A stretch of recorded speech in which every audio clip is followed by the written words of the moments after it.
नमस्कार, आप देख रहे हैं न्यूज 18 राजस्थान। आपके साथ मैं हूं आसिफ। चित्तौड़गढ़ से इस वक्त की बड़ी खबर। गेहूं की बोरी से भरा ट्रेलर पलट गया। हादसे में 4 लोगों की दर्दनाक मौत हो गई।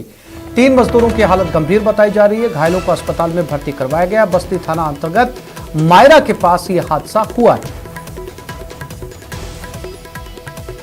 तो चित्तौड़गढ़ में एक ट्रॉली जो कि गेहूं की भरी हुई थी पलट गई और पलटने से 4 लोगों की मौत हो गई।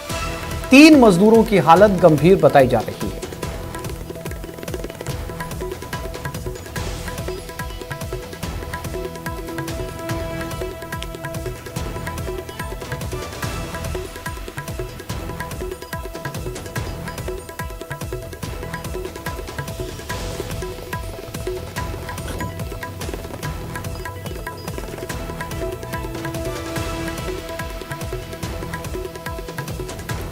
ये वो तस्वीरें जहां पर ये गेहूं से भरी ट्रॉली पलट गई।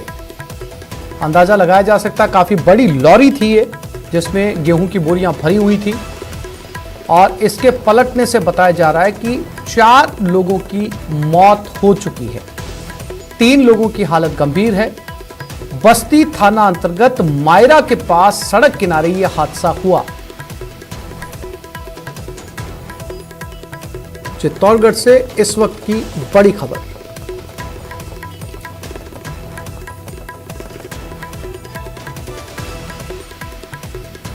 फिलहाल सभी घायलों को अस्पताल में भर्ती करवा दिया गया। मौके पर खासी तादाद में भीड़ जुट गई है और तस्वीरों में साफ तौर पर नीचे गिरी गेहूं की बोरियां भी नजर आ रही हैं। इस दर्दनाक हादसे में 4 लोगों की मौत हो गई और जितना अंदाजा लगाया जा रहा है, जो वहां पर मौजूद लोग हैं कयास लगा रहे हैं, उसके मुताबिक ओवरलोडेड होना भी एक बड़ा कारण बताया जा रहा है इस ट्रक के पलटने का।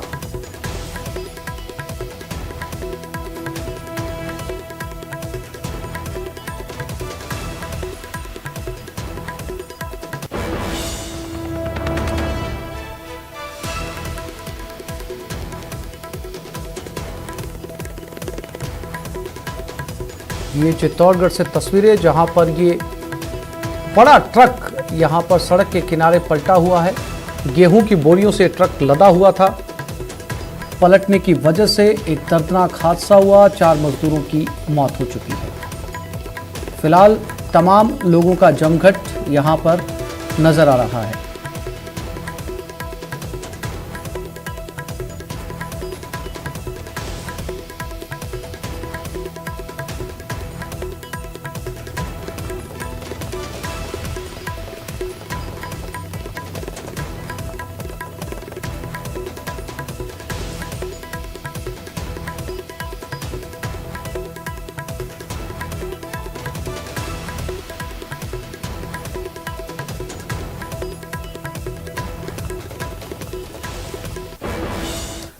तो राजधानी में ग्लोबल जाट समिट चल रहा है। राजधानी के बिरला ऑडिटोरियम में यह समारोह का आयोजन किया जा रहा है। मेघालय के राज्यपाल सत्यपाल मलिक इस समय मौजूद है। जाट समाज के प्रोत्साहन सुधार के लिए यह समारोह किया जा रहा है। सीधा चलते हैं।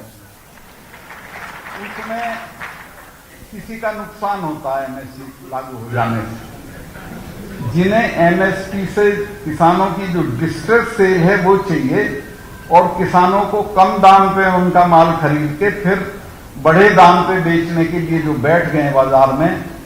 एक अडानी का तो एक 500 एकड़ में गोदाम बन गया उसमें पानीपत में, जब तक पार्लियामेंट में कानून भी पास नहीं हुआ। तो आप ये बताओ उसको क्या फायदा होगा अगर एमएसपी हट गई। पर मैं आपको लिख के दे रहा हूं कि सरकार और नो सरकार एमएसपी रहेगी, एमएसपी कानून बनेगी और एमएसपी को कानूनी जामा पहनाया जाए। आज ये स्थिति है कि हरियाणा के किसी गांव में चीफ मिनिस्टर हेलीकॉप्टर नहीं उतार सकता। पश्चिमी यूपी के किसी गांव में हमारा मिनिस्टर नहीं जा सकता है। रिश्तेदारी में भी नहीं जा सकता है, गमी में भी नहीं जा सकता। तो मुझे बताओ कि फिर दिल्ली में राज करने का आपका क्या फायदा है, जीत करके बैठ गए आप। भाई आप बैठाओ, सामने बात करो, आपकी कोई बेइज्जती नहीं है, आपके किसान हैं, इतने बुरे हाल में रहते हैं, इतने बुरे हाल में खेती करते हैं, उनकी एक छोटी सी बात मान लो, क्या बिगड़ जाएगा आपका? और माननी पड़ेगी, ऐसा नहीं कि आपका काम चल जाए चली माना। तो मैं बहुत लंबा हो गया, अब इस सब्जेक्ट पे मुझे बोलना नहीं चाहिए था, क्योंकि ये जो अखबार वाले हैं ये ऐसा कुछ कर देंगे।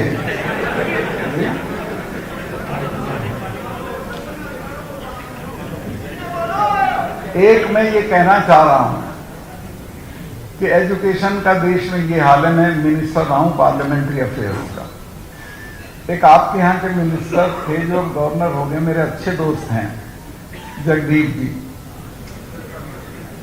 वो मेरे नीचे डिप्टी मिनिस्टर थे, मैं वीपी सिंह का स्टेट मिनिस्टर था और वो डिप्टी मिनिस्टर थे। तो वो मेरे पास एक दिन आए कि अभी मेरा महकमा बदलवा दो। मैं कहा क्यों? कहने लगे मैं जाता हूं तो चौधरी लोग कहते हैं कि क्या महकमा है ये? पार्लियामेंट्री अफेयर्स था वो। मगर मेरे लोगों की तो समझ में नहीं आता क्या है। तो मैंने कहा जनवरी में गारंटीड बदलवा दूंगा, वो सरकारी चली गई नवंबर में।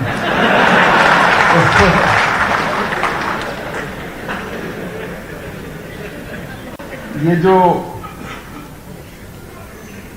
पार्लियामेंट्री अफेयर्स मिनिस्टर होकर मैंने देखा कि देश की संसद में पिछले 70 साल तो नहीं हुए, संसद को तो कम ही साल हुए, एक बार भी शिक्षा पे बहस नहीं हुई। बजट पास होता है तो बहुत महकमों पे बहस होकर तब पास होता है, लेकिन शिक्षा का बजट बाकी जो 6, 7, 8 महकमे रह जाते हैं उनके साथ क्लब करके, इकट्ठा करके और बिना बहस के पास कर दिया जाता है, जिसे गिलोटिन करना यानी फांसी देना कहते हैं। तो शिक्षा के बजट को पिछले जब से संसद है तब से आज तक गिलोटिन किया गया, कभी उस पर बहस नहीं हुई। और आज तक 6% बजट के टोटल का 6% से ज्यादा उस पर खर्चा नहीं हुआ है। और नतीजा ये है कि पूरी दुनिया में इंग्लैंड की एक यूनिवर्सिटी है जिससे 170, 160, 100, 110 इतने नोबेल प्राइज विनर हैं। अमेरिका की 7-8 यूनिवर्सिटी हैं और हिंदुस्तान में कितने नोबेल प्राइज विनर हैं? 11 हैं, जिनमें 6 विदेश में हैं। एक मदर टेरेसा है, एक रविंद्रनाथ टैगोर है। तो शिक्षा के बूते पे 5 आदमी भी हमने ऐसे पैदा नहीं किए जिनको नोबेल प्राइज मिल सकता, क्योंकि हमारी शिक्षा की वो क्वालिटी नहीं। हमारी शिक्षा की क्वालिटी कैसे हो? हम तो 6% से ज्यादा खर्चा ही नहीं करते हैं। और एक मैंने वो जिक्र किया आपको कि वो यहाँ क्या 14 तल्ले का मकान रखेंगे, एक उसके क्या बोलते हैं, एक मंजिल पे कुत्ते रहेंगे, एक पे चाबियां रहेंगी, एक पे ड्राइवर रहेंगे, लेकिन शिक्षा के लिए एक धेले की चैरिटी नहीं करेंगे। दुनिया के बड़े लोग, लॉर्ड गिल्डॉफ है, बहुत बड़ा म्यूजिशियन है इंग्लैंड का, अपनी सारी आमदनी दे देता है एजुकेशन के लिए, अपने लिए, अफ्रीका के गरीब बच्चों की एजुकेशन के लिए।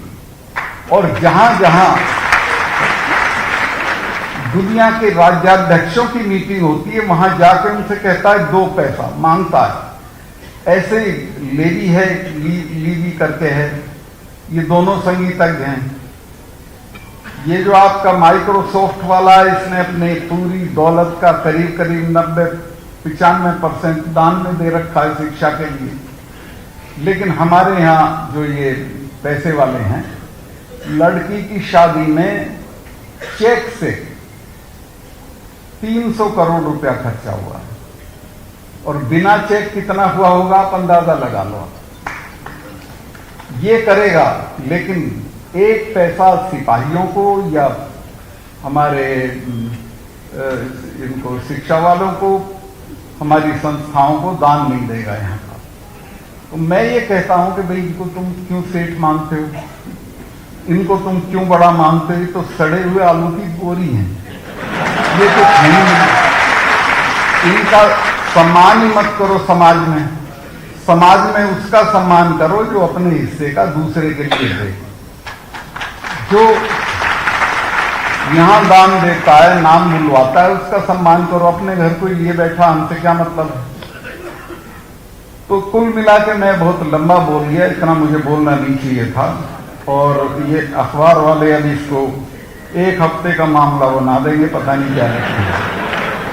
और मैं जब भी यहाँ आता हूँ या बोलने भी चलता हूँ, मेरे सब वेल विशर ये कहते हैं कि थोड़ा संभल के, थोड़ा देख के, क्या हो जाएगा भाई। मैं अपनी माँ के पेट से गवर्नर पैदा नहीं हुआ।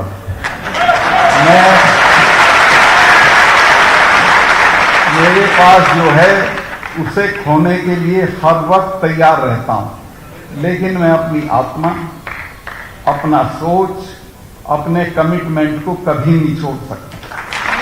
चौधरी चरण सिंह जी,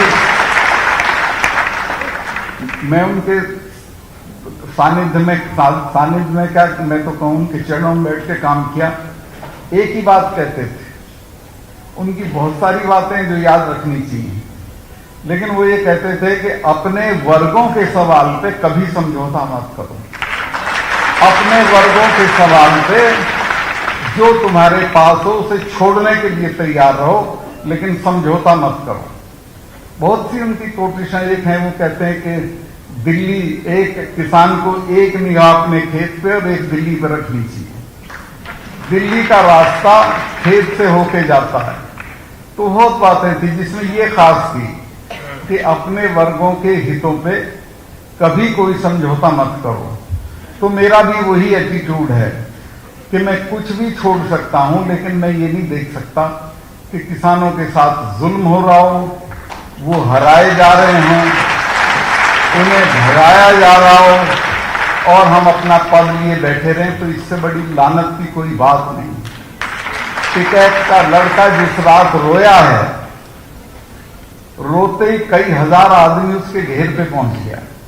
और अगले दिन वहां पंचायत थी। मैंने 11 बजे रात को किसी बड़े नेता को जगा के कहा कि मेरा हाथ जोड़ के निवेदन है कि इसको आज मत गिरफ्तार करो। वो मेरे से सहमत थे। उन्होंने कहा कि हाँ, कल की पंचायत में हिंसा हो जाएगी। मैं कहा हिंसा नहीं चाहते हो तुम? उन्होंने कहा तुम सॉर्ट आउट करो इसको। मैं कहा मैं कर दूंगा, मेरी एक शर्त है कि क्या कि इसको आज मत गिरफ्तार करो, कल कर लेना। आज ये जो रोया है इसका असर चला गया नीचे तक। सबसे पहले जींद जिले के लोग सड़क पे आए। तो ये पता नहीं कहां तक बात जाएगी।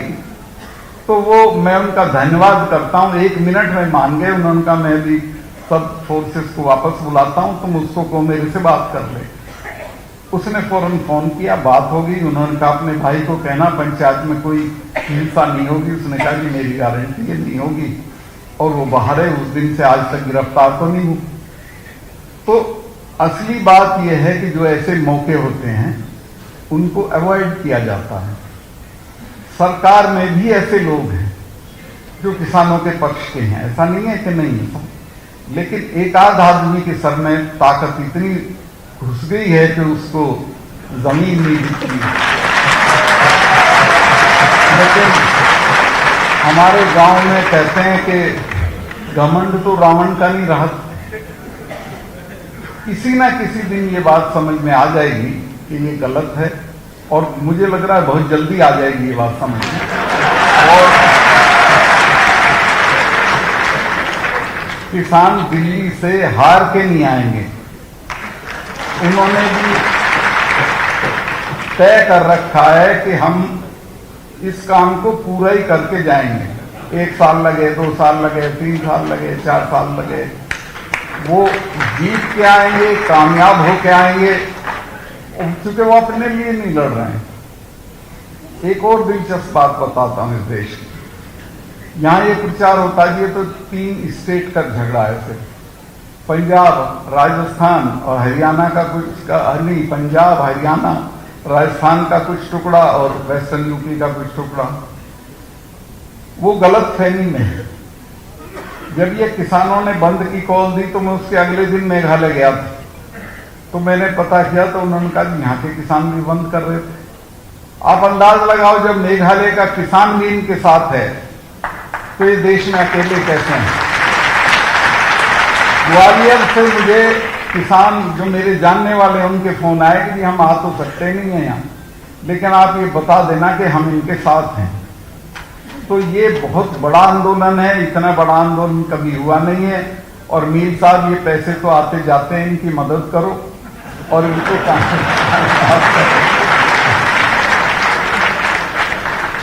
ये अगर नेक काम में लगेंगे तो उसके अच्छे नतीजे होंगे, आपकी औलाद का भी नाम होगा, आपका भी नाम होगा।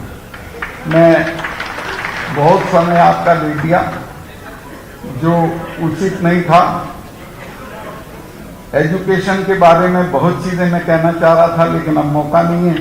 मैं इतना ही कहना चाहता हूं कि एजुकेशन बहुत इग्नोर्ड है देश में, उसमें कोई तवज्जो नहीं है, क्वालिटी एजुकेशन नहीं है, नोबेल प्राइज की तो छोड़ो वैसे भी नहीं है, और बढ़िया कॉलेज भी नहीं है अपने यहाँ दुनिया के लेवल पे अगर देखेंगे तो। और दुनिया एजुकेशन को कितनी तवज्जो देती है वो अपने यहाँ सरकार तवज्जो भी नहीं। हमारे यहाँ तो सरकार है नई पार्लियामेंट बनाने पे खर्चा कर रही है।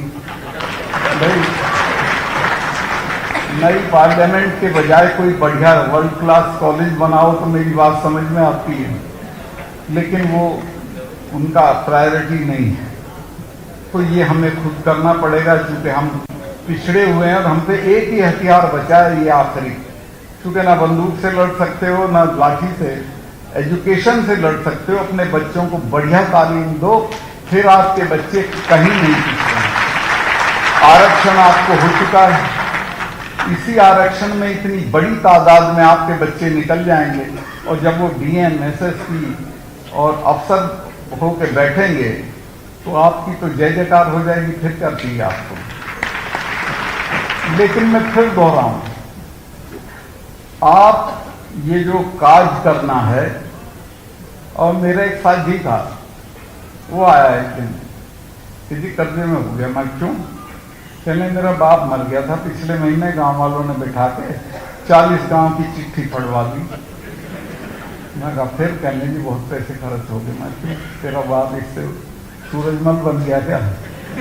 तेरी ना मैं कहता लो ये काम छोड़ दो, कुछ नहीं रखा इन्होंने, दहेज छोड़ दो। राजस्थान की तो महिलाओं से हाथ जोड़ के कहता हूँ ये सोने का, यहाँ तक के सोने का चलन छोड़ दो। ये सारी चीजें छोड़ के सारा पैसा बच्चे की बढ़िया से बढ़िया तालीम करने में लगा। इसे बढ़िया से बढ़िया इंस्टीट्यूट में भेजो, यूनिवर्सिटी में भेजो। जब वो पढ़ के वहां से निकलेगा तो वो इतना ताकतवर होगा कि जिनसे आप डरते डरते थे वो उससे डरने लगेंगे, वो उसे सलाम करेंगे। तो मैं बहुत कई बार कह भी लिया है मैंने कि मैं बहुत लंबा हो गया, मैं माफ़ी चाहता हूँ। और मुझे बहुत बुरा भी लग रहा है कि सब भूखे बैठे हैं दोपहर का खाना छोड़ के, और मैं आपने ऐसे काम पे लगा दिया हूँ कि बहुत माफ़ी चाहता हूँ। फिर कभी आऊँगा और मैं आता रहूँगा आपके संस्थान में। और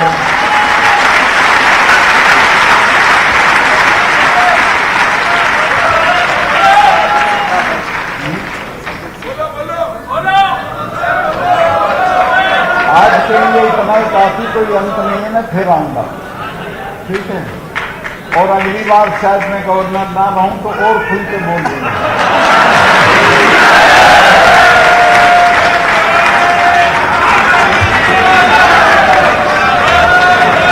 आप सभी लोग व्यवस्थित रूप से विराजे। बहुत बहुत आभार और अभिनंदन के साथ में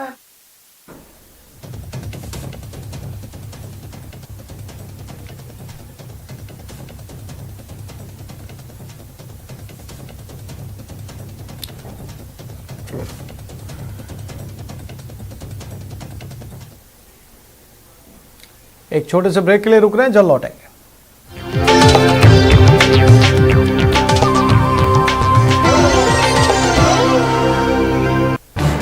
इस न्यूज हेडलाइंस के प्रायोजक पेट सफा आयुर्वेदिक चूर्ण। पेट सफा, हर रोग दफा।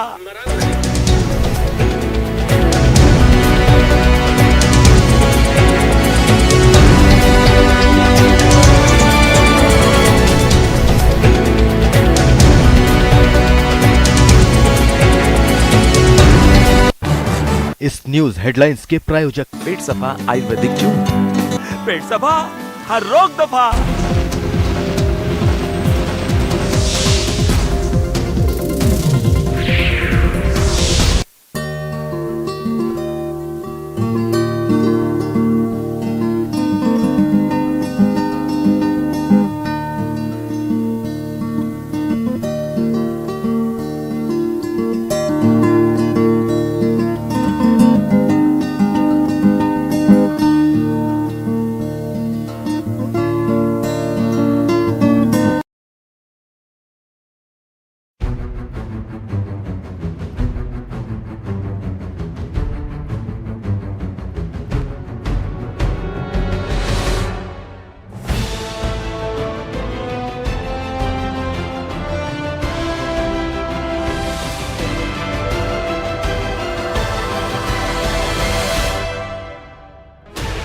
Sixteen channels, 15 languages, 26 states, 1,200 plus reporters, 66.9 crore viewers. India's largest news network, News 18 Network.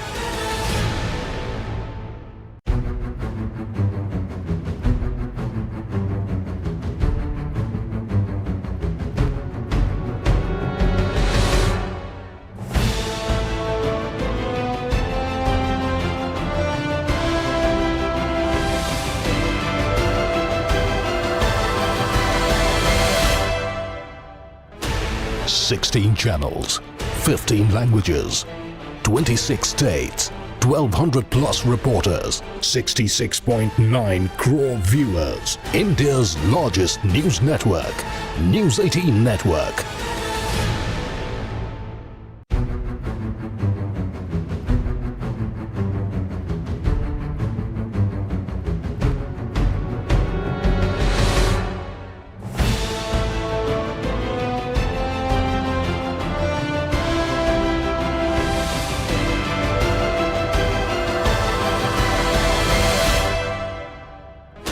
Sixteen channels, 15 languages, 26 states, 1,200 plus reporters, 66.